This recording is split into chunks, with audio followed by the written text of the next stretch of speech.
Although our little yellow friend had a great amount of fun jellyfishing, he must unfortunately proceed on to the next level of downtown Bikini Bottom in the next part of this Let's Play. Downtown Bikini Bottom, once a bustling metropolis, now a debris-covered crater. SpongeBob, the robots are destroying downtown Bikini Bottom. We have to evacuate! All right, but it's gonna take a while to get all this dust. Not vacuum, evacuate! We have to get everyone to safety. Can we just load them up in the boats? That won't do any good. Why not? Because the robots have taken all the steering wheels. Couldn't we just drive in a straight line? No, there are too many turns. Those fiends, they've thought of everything. Never fear, Mrs. Puff. I'll get those steering wheels back. SpongeBob, if you're involved, I always fear. But I tell you what, if you can pull this off, I'll give you a golden spatula. How about a driver's license instead? Nice try. And welcome to what's probably the most non-linear level in the game. Love opening presents. Like, downtown Bikini Bottom is an absolute playground, and I love it. And I hope that if we ever do get a sequel, because there are, like, murmurs that THQ want to keep a hold of Purple Lamp after this for other projects. If they ever actually make a direct sequel, I hope they learn a lot from remaking this level and make something as open-ended as it is. The first thing to do is, if you make an immediate right, there's this cannon that you can convince to start shooting sinks at you. You want it to try and hit the Thunder Tikis. Be wary, you just saw there, in the original, the sinks, or whatever it'd shoot at you, because sometimes it would shoot other things, would bounce off the explosive it hit and go elsewhere. In this, it will go straight through them and come straight for you. It's coming right for us! So you need to move out the way as it comes along, because it might just smack you. But once they're all destroyed, you are free to hit the buttons. Is the most satisfying. Push, push, push, push. Fresh like a spring breeze. Once you do that, an anvil will come out of nowhere to break it, and you'll be rewarded with a golden spatula on top of the statue. You just gotta get up there. Which is a little harder in this, because the hitbox is a little weird. Well, I say that, like, what's physical on the statue is a little weird compared to the original. Like, the original, the statue as a whole was thicker just because of lower poly count, so they had to make it thicker to make it easier, sort of thing. But in this, where it's now more natural looking, it also is... yeah, it's also a bit awkward at points. There's another sock way over here, so you might as well pick it up now whilst you're here.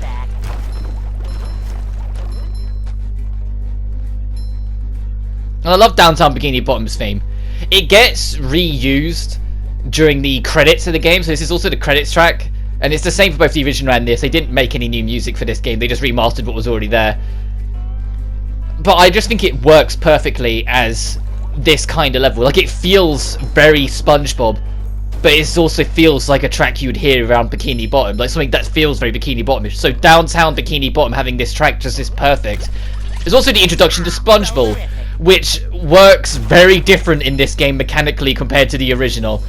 What I mean by this is that its physics are whack. Its physics are weird. You can just straight up climb walls with that thing. When we get the rock bottom, I won't show it off, but I will mention it. You can completely skip the challenge through the Spongebob because you can now climb walls with it. And what's also kind of an interesting thing that threw me off on my blind playthrough yesterday was you can actually jump into Spongebob. In the original, you couldn't jump at all. If you pressed any button once you're in the Spongebob, Spongebob came out of it immediately. Whilst in this, because I'm so used to pressing the jump button to get out of it anyway, when I first did it, I just bounced. I was like, hang on a minute, what? How did you get out then? Oh, before you touch that Spongebob, actually, go around and take a left. Yeah, you see there's another steering wheel. At the start, Mrs. Puff gave you an objective that they need to evacuate the civilians out of here by driving them out, but the robot stole all the steering wheel and there's too many turns, so they have to get them back. Yeah. If you see any Thunder Tikis next to a fence, like, let them explode because they will bust the fence, opening up more, like, shortcuts back around. Although it kind of zigzags for a linear path through here, you'll see what I mean. Once you've got it all open, it's just a giant playground. You gotta unlock it as you go, but it just carries on opening up as you go on. Bringing it around town. I think that was another line that wasn't in the original. I don't think I heard him say that last time. Also, sometimes tikis get stuck in objects. You see that wooden tiki, how it just didn't drop? It was just stuck in the wall. That's just a weird thing. It's not a glitch that I particularly, like, am fussed about, but it's just weird. Like, there's a few glitches and problems that I want to see it worked out, and the fact that, whilst I was making sure the editing for part 1 was together, this is all still the same session, I was just double checking my recording. I noticed that THQ put on their Twitter saying that they have set up a page for feedback for glitch reports for Battle for Bikini Bottom. And I was like, shit, that's really fucking cool that they've actually gone out of their way to set up a page for glitch reporting to invite people in. Speaking of problems though, that window, when you're near it, it starts firing out like sinks. It's literally, like the joke. If you somehow haven't got the joke is instead of throwing out everything but the kitchen sink, it's only the kitchen sink. That's the joke. But that thing used to throw out much sooner, whilst now you can go up to it and hit the button and not even realise it threw anything at you. And I think that needs to be addressed. Like, so there's a few things in this game that they've deliberately made far easier for no real reason. When you keep in mind every single objective in this game is technically optional, I feel like they should have been left alone. Also, you can get that super early now because you can jump on the parts of the boat. The boat was just a solid, like, cuboid in the original, so you couldn't climb it as easily as I just did there. But now everything's bumped and rendered and modelled properly, so you could just jump on the boat and kind of manual climb it. Hi, Gary. Meow. Meow? Yes, thanks for noticing. Oh, and now it's time for our introduction to the third playable character in this game. We had Patrick in Jellyfish Fields, so we need to be introduced to Sandy now. The way it works is that you alternate your secondary character in every level. Spongebob is playable in every single level, but in every odd-numbered level you have Patrick with you, and in every even-numbered level you have Sandy with you. The only level to break this rule is the very last proper level of the game, the Dream, but we'll get to that later. That one technically breaks the rule because it's an odd one.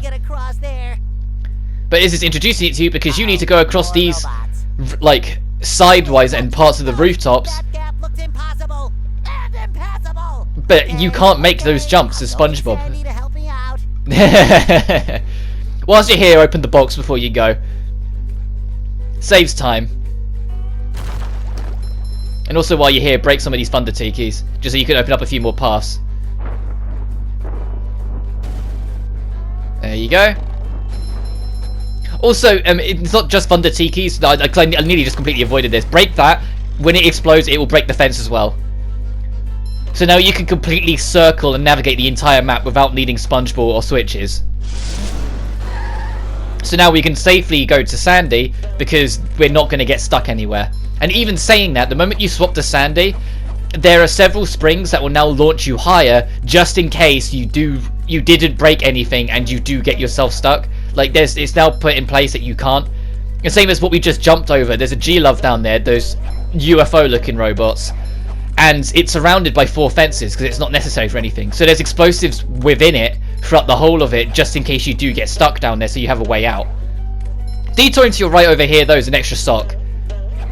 On my blind playthrough I managed to kind of climb up the side of the sharp debris here and just get it early. But I can't do it consistently, so I wasn't about to try. But this is kind of what I mean. You can bounce off this and kind of just get back here. And this is actually ahead of where we were. This is a checkpoint here, and it's introducing you to Sandy's lasso. Sandy's lasso is the main reason why you use her to begin with. The lasso allows her to grip onto things like here to swing around like mad, which the momentum is jacked in Rehydrated. I'm going to say that right now. The momentum is ridiculous in that thing. You just fucking go flying compared to the original. But you can also use it to lasso enemies from a distance because she doesn't have a ground slam. She's the only character to not have a ground slam. So instead you can use the lasso. Difference with the lasso from the original. Gameplay wise, in the original you tap the button and she'd hold it, tap it again, she'd let go. This one, you tap it, she won't grip it. You have to hold down the button and it's when you let it go she releases it. Making it more streamlined and quicker to use, but at the same time it will catch you out and you will throw yourself down a few times before you get the grips of it. But I actually, now I've adjusted to it, I prefer it. Also, you could just barely make this, which you couldn't in the original. Like, they've tilted this ledge down slightly. I feel like it's deliberate to make it that you can do it in one straight motion. Get the sock, get the wheel, and get that. Which I appreciate. Like, there is a lot of little things that Purple Lamp, like, adjusted to make it better. The best example I can think of is later on in Sand Mountain. There's a sock that they completely altered how the path works, so you can still carry it on in one flow motion. like one constant like motion sort of thing. You don't have to stop at all, which you had to do in the original. So, what's jumping got to do with it? Because the old antenna... Oh, and Larry's objective, he wants you to, now you're in the actual rooftop area, he wants you to replace his old antenna, and his old antenna is a spatula. So if you can get there, you can have the antenna, take his old antenna and the golden spatula that's there as well. All I can do is flex. Wanna see? Yeah, great. I love that response from Sandy. Yeah, great. Replace it with a new one. Well, I have been getting bad TV reception in the tree dome. How you say that, Sandy, but that doesn't surprise me that you've been getting bad reception at the tree dome, because it's a giant glass dome. How's signal gonna get through it? And you're supposed to be the scientist, Sandy. But anyway, there's a bus stop back here because there's another collectible worth your trouble, the Spongebob super quickly. Even though this entire section is a Sandy section, there's still a little bit that you can do as Sponge. Just go up here and smack your head through every single one of those boxes. And over here is your next sock, putting us to 21, so we're over a quarter of the way of all the socks. Let's go back to the bus stop and go here. Yeah, I just glitched through that pipe, only just noticed it, that's a shame. Also, Sandy's attacking speed is a lot faster. It's like it's a healthy speed, and it's something that's going to really throw me off if I ever go back to the original. All the characters have Look, their combat options have been sped up considerably. And there's also little things, like with Patrick, when you attack, his body jolts forward, so you actually move slightly faster if you keep on spamming the attack button.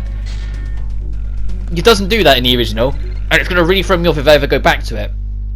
But then I say that, but Patrick also can't attack in midair in the original, and he can in this, which is amazing. But look at how much that thing just flung me. Like, I didn't have to extra jump or anything, it just threw me straight to this ledge. The original didn't do that. The original did not throw you as much. Like, the way it did the lasso points just whip you around in this game. It's janky, but I kind of love it. Like, I love it in a different way that I love how it worked in the original. Like, if they update it and clean it up a little bit, I'll completely understand and appreciate it. But at the same time, if they leave it, I'm not going to fight them on it. Which is something actually worth saying. And I've probably mentioned it before, but I'm doing this all in one session live, so I'm going to forget what I'm talking about. And doing this live, it's been a while, so I'm going to stumble on myself more often as well. But this game is due a shit ton of patches, and they've made it very clear that a lot of patches and post-game work is going to go into this game to make it the very best it can be, and they're not going to stop until absolutely everyone is satisfied kind of thing. So the version of the game I'm playing right now, which is literally the day one version, the 0. Oh shit, didn't mean to grab that. The 1.01 update is probably going to be very different than how it'll be sometime later. Which means I'm probably going to be playing a lot more of this game later on as more patches come out. Seeing what's updated, what works better, what doesn't. I probably won't do another Let's Play per se, but I'll almost definitely be doing live streams on this game at some point later down the road, because I fucking love this game. It's a remake of one of my all-time favourite games, full stop. Of course I want to be playing it as much as I can, and any excuse to go through it is going to be taken up. Like, Sandy couldn't lasso in the air in the original game. You had to be on the ground to do it, and you can kind of tell that it was never intended for you to do it in the air, but they just let you in this game. Also, another thing that's kind of slightly changed, that rooftop to our right, where that sock is, has been lifted up slightly from the original. In the original, you could jump from the wheel to that sock and completely sequence break a part of the game. Now they're telling you, no, do it properly, and they send you away.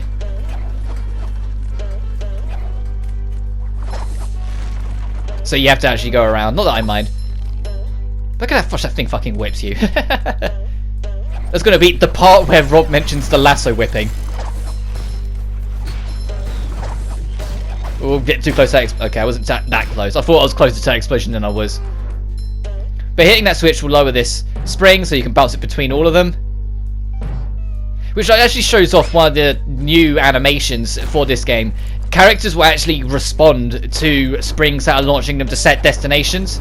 Like, they will have like a little animation like of them spinning around and kind of looking towards where they're going, which is pretty cool. But there's one or two, like especially much later on, that look weird. To put it mildly, they look kind of weird because it's launching you at a weird angle and they're facing where they're going, and so it's like, well, they've been launched up yet they look like they're going sideways, and it just looks really jank. And I'm curious to see if they update them at all, make it, because what they should do is that they should launch straight up, but then curve into it. That's what I think it should do. Ow. I thought I'd be out of the way of that. That's what I think they should do. Like, they should make it so they launch you straight up, but then as you approach it, curve towards it, so it still looks more natural. I'm wearing SpongeBob's underwear. But see, this section here used to actually be a little annoying because the G-Loves would kick your ass. Because it's a small ledge and these G-Loves would just spin around, and because Sandy can't ground pound, you can only do with them the lasso. But the lasso is a scripted animation that takes a couple seconds to do. But now you can do it in the air, so the G-Loves are complete jokes. They're not a threat at all. Even in close proximities, you can just hit them from above. But this slide is on the other side of where I was talking about. So here's that sock, and you can nab the spring and go back up. So I think that's an odd change in the Rehydrated. Anytime you slide on anything, regardless, it plays the slide track, even if the slide is only half a second long. In the original, it didn't do that. It had to be a big sequence of sliding for the music to start, and I kind of prefer that. Like, I feel like it takes away how natural the sliding was supposed to be when the music plays every single time you touch any surface that has sliding. Like, it's even more noticeable in the Flying Dutchman's Graveyard, the second to last level of the game, because there's a slide in that that's literally like a second long. It's like even shorter than the one we just did, and it plays the music for it, and I was like, what? But when you get here, that's the end of the downtown section. Since Sandy can't ground pound, you have to use Sponge to get up here. Before you go through that door though, go around, because that's actually a one-way door. Once you go through it, you can't come back through it. You have to go through it and then just reach to the bottom. And the door at the bottom of this is also the same. This building, when you get to the bottom, is only a one-way going out. And it's because it's a battle arena. So when you're ready, push on ahead and start attacking. Anytime everything is dead on the floor, the ground around the edge will break, and then the ground in the middle will break soon after. So you can sit in the middle to grab your bearings if you want to try and see what's down there, or just do what I'm doing, and what I've always done, which is just go into the firing line and hope for the best. And as you can see, there are stone tikis in the middle that are starting to build a shape as well. At the very bottom floor, there's an explosive tiki, a thunder tiki. So if you time that, you can get rid of all those stones and get a huge shiny bonus. So that if you see it here, just wait for a second, get on it, move, and it will get all of them. And you'll get yourself a super monster combo. Which is the highest combo you can get in the Rehydrated. And I have to specify that because in the original, the highest it went was super ultra mega monster combo. And they shrunk it down. It's still the same bonus for hitting the highest thing. What it screams to me as they've just made it so it's easier to get the highest bonus, so you don't need to hit as much. But I don't know, I guess being used to super ultra mega monster combo just sounded so like long-winded and overly badass that I kind of miss it. Like super monster just doesn't feel as good. But there's a sock right back up here, which is repositioned. In the original, it was actually above the starting platform, so you had to kind of position yourself off that last spring to reach it. Whilst now, once you hit the bottom floor, it just spawns at the top. But as you see, it's a one-way door. When you come back out, you can't do anything. There's one last place we've yet to go to in downtown, and that's the Sea Needle. We can't do everything that's in the Sea Needle, because we need the cruise bubble, the last extra ability Spongebob unlocks, before we can do the last thing. Which is the only other time you'll be having to backtrack. From this point onwards, every single level will be a one and done.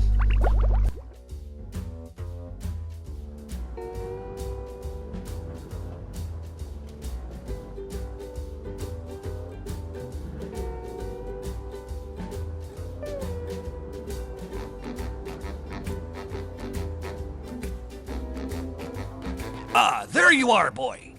Someone's broken the Sea Needle. That's horrible. The Sea Needle is the cradle of Crochet Corner. Yes, it is.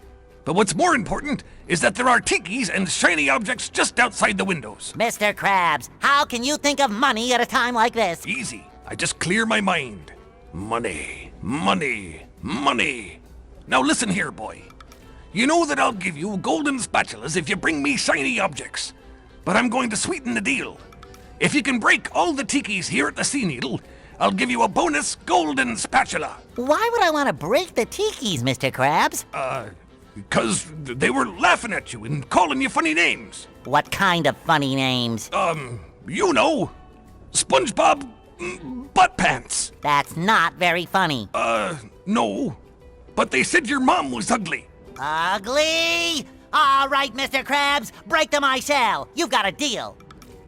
can't believe Mr. Krabs made a your mum joke in 2003. It literally is what he said, your mum was ugly. Oh dear. First things first, grab Sandy. We're not going to do SpongeBob's objective straight away. In the original, I jump across the windows, but in this, you can jump across these bars instead. And just do this bit and get this set up a lot sooner. And it saves me having to backtrack any more than I need to. Ow. Because you can nab this sock, get the purple shiny, and whack the switch. And there you go. Now that's set up for the cruise bubble challenge later on. So in the original, those bars you could not stand on. So I'd instead stand on top of the window frames. Usually the ones around the outer edge and not the inner edge like I just did there. Wow. But now it's time for me to actually really highlight the issue that I was alluding to when we was in Jellyfish Fields. Bungeeing sucks in this game. Bungeeing is straight up 100% a downgrade compared to how it worked in the original game.